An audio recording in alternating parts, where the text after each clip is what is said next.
ဒီတစ်ခေါက်ပြောချင်တာကတော့မောင်းထောင်မြေစင်းတော်ရမှာ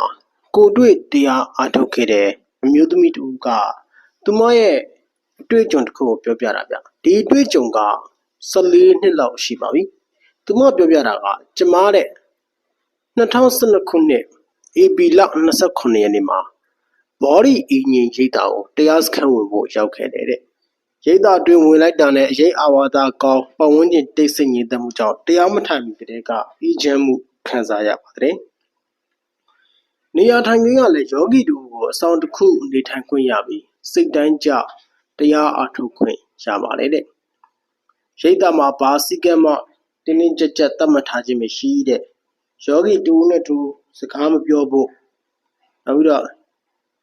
အိရိယာအိမ်၄ပါးလုံးမှာတရားနှလုံးသွင်းဖို့ဒီတရားစခန်းရဲ့အဓိကစည်းကမ်းနဲ့ဓမ္မရိပ်သာဟာတဲ့အာဝါဂောဇရပုဂ္ဂလနဲ့နှုတ်အစာကာတင့်အစာကိုဥပုပ်တိလတင့်လျော်လျှောက်ပတ်တဘာရဆိုတဲ့အတိုင်းတဘာရ9ပါးနဲ့ပြည့်စုံတဲ့အတွက်တရားအထုတာအစဉ်ပြေလာပါတယ်တဲ့ဓမ္မစရိယရိပ်သာမှာတဲ့မောင်းထောင်မြေစင်းတော်ရဆရာတော်ဖရာကြီးရဲ့ကမ္မထံဥပဒနာသမထဝိပဿနာရှုမှတ်နေကိုသာသနာတဇဓမ္မစရိယကမ္မထာနာစရိယဆရာတော်ဥကေလာသာအဆုံးအမတရားပြမှုအောင်မှာတဲ့ရှုမှတ်ပွားများမိပါလေတဲ့28နှစ်မှာတရားစခန်းစတင်ရာဆရာတော်သီလပိပိနောဘုရားရှင်ကိုဥချမှာထီချင်း၅ပါးပြည့်စုံစွာနဲ့ဥချဖို့လက်တွေ့သင်ပြပေးတဲ့ဘုရားရှင်အားဝမ်းမြောက်စွာတစ်ကြိမ်ဥချနဲ့ကဘာတသိမ့်အပယ်မလားနိုင်ကြောင်းဟောပြီးဆုံးပါတယ်တဲ့အဲ့တော့ဥဇောပထမဗုဒ္ဓနုတတိအရဟံဂုဏ်တော်ပွားများခိုင်းပါလေဗုဒ္ဓရဲ့ဂုဏ်တော်ပွားများခြင်းကြောင့်ဘုရားပေါ်သဒ္ဒနာပေါ်မှာယုံကြည်မှုတရားတွေတိုးပွားလာပါလေတဲ့29ရက်နေ့မှာမေတ္တာပွားများပါလေမေတ္တာပို့ရမှာလေမိမိချမ်းသာခြင်းအေးချမ်းခြင်းတကယ်တော့ကိုချင်းစာစိတ်နဲ့ပို့ရင်မိမိပို့တဲ့မေတ္တာပို့ပြီးရရှိတယ်လို့ခံစားရပြီးမိမိကိုယ်တိုင်လည်းစိတ်အေးချမ်းသာအကျိုးလက်တွေ့ခံစားရပါလေတဲ့30ရက်နေ့မှာမရဏနုတ္တိသေခြင်းတရားပွားများပါလေပွားများပုံကငါလည်းပဲသေရအောင်မှာပါလားနှလုံးသွင်းဆင်ခြင်ပြီးရှုမှတ်ရပါတယ်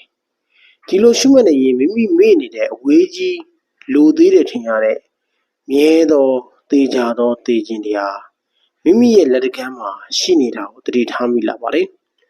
အသေးတက်အောင်သေမြတ်အောင်သေနည်းတင်တဲ့လာရင်တရားရောက်ရမှာကြိုးစားမှုတော့ကတန်ကြလိမ့်မယ်လို့တွန်းအားဖြစ်ပေါ်လာပါတယ်တရက်9လမှာတော့အာနာပါနကမ္မထံအားတတိမြဲရပထမဒုမရှေတိုတိလုံးစုံလင်းရတန်သာစမပိသောဆိုတဲ့စောင့်ဖို့နဲ့ညီရှုမှတ်ပွားများပါတယ်ပထမနည်းဖြစ်တဲ့တတိမြဲစေကိုမိမိစိတ်ကိုနှာသီးပြမှာထားဝင်လေထွက်လေကိုခန္ဓာနာနီးနဲ့မှတ်ရပါတယ်မိမိနာသီးမှာရှိရိုက်လိုက်တဲ့လေကလေးဝင်လိုက်ထွက်တိုင်းထိတိုင်းသိရှိတတိမြဲလာရင်တမာရီတီပြီးအလင်းနမိတ်ရလာပါတယ်ခိုင်မြဲတဲ့ပရိဘာကနမိတ်ရလာရင်ဒုတိယနည်းကိုဆရာတော်တွေပြောင်းပေးပါတယ်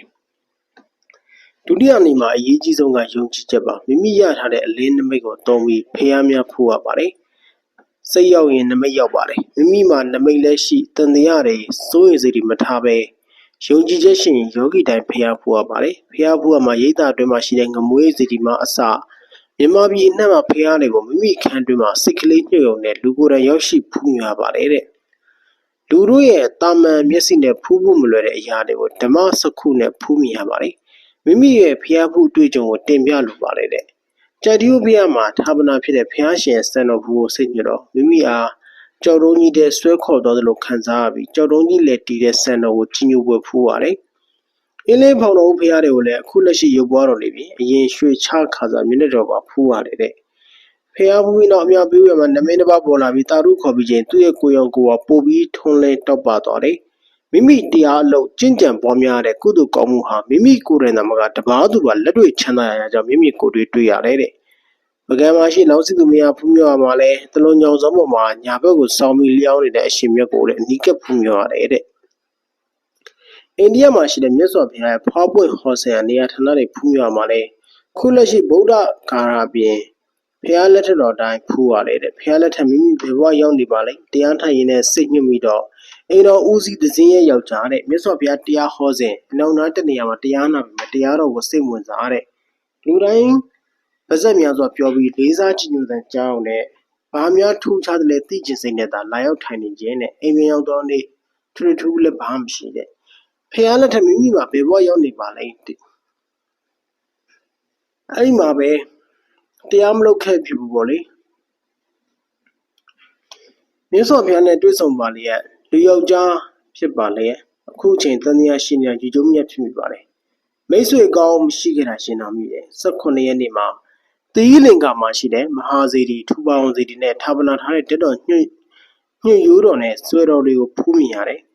်လူပြည်မှာဖះအားရအောင်ဖူးပြီးတဲ့နတ်ပြည်တာဝရိန်သားရှိဆူလာမဏိစေတီနဲ့ဌာပနာတွေဖြစ်တဲ့စံတော်နဲ့ဆွဲတော်လည်းဖူးပါတယ်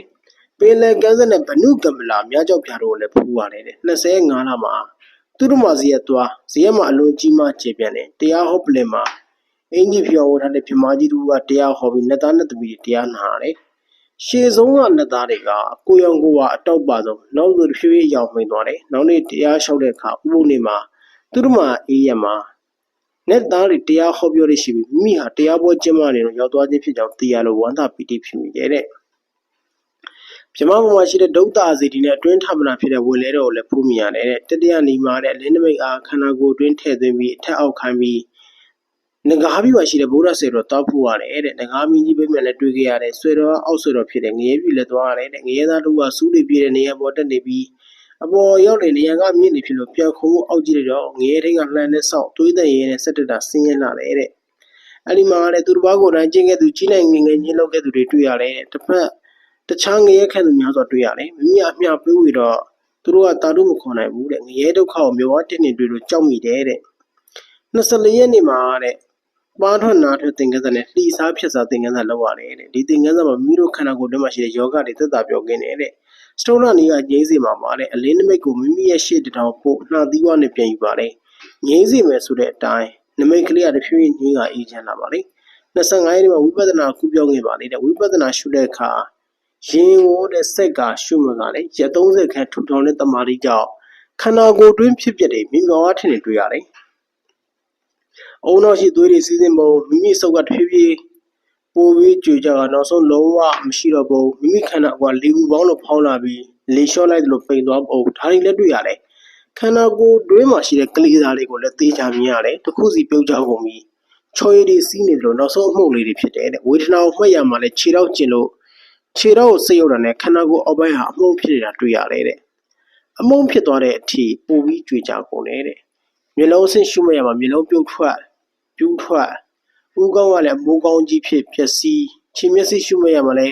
ခြေမျက်စိတဲ့ပိုးကောင်းလေးတွေသွားနေတာမြင်ရသူတို့ရဲ့ခန္ဓာကိုယ်မှာထွက်တဲ့အရည်လေးတွေဝင်ကြိုက်တဲ့အတွက်ခိုက်ခြင်းပြတော့လည်းစလည်းဆုံးတွေ့ရခြေစစ်ကတဲ့အတွက်ခံရတဲ့ဒုက္ခသူတို့လှုပ်ရှားမှုကိုရစ်တန့်စေခြင်းပေမဲ့ကိုယ့်လိုကိုမလိုက်တဲ့အတ္တသဘောနဲ့တွေ့ရှိရတယ်တဲ့ခန္ဓာကိုယ်ကြီးရှိနေမှုကိုယုံမုံမိတယ်အတန်ကိုရှုမှတ်ရမှာလဲအတန်စီကိုနားဆိုင်ထောင်ခြင်းမျိုးမဟုတ်နှစီမှာအတန်လိုက်လာရောက်ရိုက်ခတ်ခြင်းဖြစ်ပါတယ်တဲ့စထွက်တဲ့အတန်လေထဲပြက်လွင့်တဲ့အတန်ရဲ့တုံခါမှုအသေးစိတ်မှတ်ယူရတယ်တဲ့ရင်ချိုင်ကလေးလုံနေတာကိုတည်တဲ့စိတ်နဲ့ရှုမှတ်ရမှာဒီစိတ်ဟာထဲမနေပဲအစဉ်ပြက်နေပြီးတစ်ခုပြန်လိုက်နောက်ထပ်စိတ်တစ်ခုကလိုက်ပြီးတော့တည်တာပေးနေတယ်တဲ့ရှေ့စိတ်သွားရနောက်စိတ်ကထက်ချက်မကွာလိုက်မှတ်တော့စိတ်ရဲ့ဖြစ်ပြမြင်စမှုရှုမှတ်ပြီးတယ်ရှုမှတ်ရင်လည်းလှိုင်းကြီးတွေထနေတယ်ဝလုံးလိုအရာဝတ္ထုတစ်ခုစစ်စစ်မမကွဲသွားတယ်အထက်တည်းပြိုလာတယ်ရေတွင်းကလည်းရေတွေစီးနေရကလည်းရေမှုန်လေးတွေဖြစ်တဖြည်းဖြည်းကျနေပုံအုံနေရတစ်ခုကအကောင်းပကတိမှာအုပ်မှုန်လေးတွေဖြစ်သွားပုံငွေမုံလေးတွေဖြစ်စုပြုံနေတာကိုလည်းတွေ့ရတယ်နောက်ပိုင်းမှာတရရိပ်နဲ့ပျက်စီးနေတဲ့ဖြစ်ပျက်တွေရှုမြင်ရတယ်ခန္ဓာကိုယ်ကြီးပြင်းရင်ညီငွေ့ပြီးမလိုချင်တော့တဲ့မုန်းတိစိတ်တွေဖြစ်ပြီးလွတ်မြောက်ချင်တာလေဆက်လက်ရှုမရဝေဒနာလည်းမတွေ့ရပဲဟင်းလင်းပြည်ကြီးမှာမှတ်စိတ်လေးတစ်ခုသာတွေ့ရတယ်တဲ့အလွန်အေးချမ်းလှပါလေတဲ့တချို့အချိန်တွေမှာပတ်ဝန်းကျင်ရှိတာတော့သတိမရပဲတရားထိုင်နေရတာငြင်းအေးလာပါလေလောကီမှာရှိတဲ့ဘယ်အေးချမ်းနဲ့မှမတူဖော်မပြနိုင်တော့တဲ့ငြင်းအေးမှုတဲ့လူဘဝရောက်ခိုင်သာသနာနဲ့လည်းကြုံတရားနဲ့လည်းတွေ့ခိုင်အချိန်မှာဘာနဲ့မှမလင်းနိုင်တဲ့ဒီငြင်းချက်မှုရတာတစ်ခေါက်တော့ခန်းစားကြည့်စေခြင်းနဲ့ဆိုပြီးတော့ကိုတွေ့ကြုံခဲ့သူကရေးသားတင်ဆက်ခဲ့တာဖြစ်ပါလေ